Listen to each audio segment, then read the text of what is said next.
Bonjour à tous. Je continue à vous partager des extraits du livre du cardinal Ouellette sur le mariage. La révélation du mystère matrimonial de la Nouvelle Alliance. La communion entre Dieu et les hommes trouve son accomplissement définitif en Jésus-Christ, l'époux qui aime et qui se donne comme sauveur de l'humanité, en se l'unissant comme son corps. Il révèle la vérité originelle du mariage, la vérité du commencement. Voir Genèse 2, 24, Matthieu 19, 5.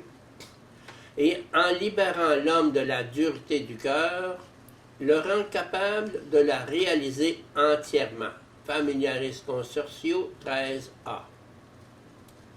La révélation de la sacramentalité du mariage est liée au mystère de l'alliance nouvelle et éternelle que Dieu avait décidé avant tous les siècles dans son Fils bien-aimé. Ce mystère a été réalisé dans la vie, la mort et la résurrection de Jésus-Christ. Le sacrifice de Jésus, qu'il faut comprendre à la lumière du mystère eucharistique, est l'accomplissement de la nouvelle alliance dans son sang. Le mystère pascal est donc le fondement ultime de la sacramentalité du mariage. Les évangiles. Le premier donné fondamental des évangiles est la conscience de Jésus d'être l'envoyé de Dieu au milieu de son peuple pour réaliser la rencontre de l'époux divin avec son épouse.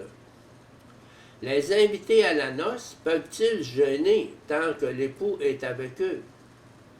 Les jours viendront où l'époux leur sera enlevé, alors ils jeûneront. Matthieu 9, 15, Marc 2, 19, 20, Luc 5, 34, 35. Jean-Baptiste donne son témoignage devant les disciples qui lui demandent s'il est le Messie. « Non, je ne suis pas le Christ, mais je suis envoyé devant lui. Celui qui possède l'épouse est l'époux, mais l'ami de l'époux, qui est présent et qui l'écoute, exulte de joie à la voix de l'époux. » Jean 3, 28, 29. Le passage joannique du coup de lance dans le côté, Jean 19, 34, d'où jaillissent le sang et l'eau, complète la signification sacramentelle des signes du 4e évangile. Dans l'évangile de Jean, la symbolique nuptiale apparaît donc centrale.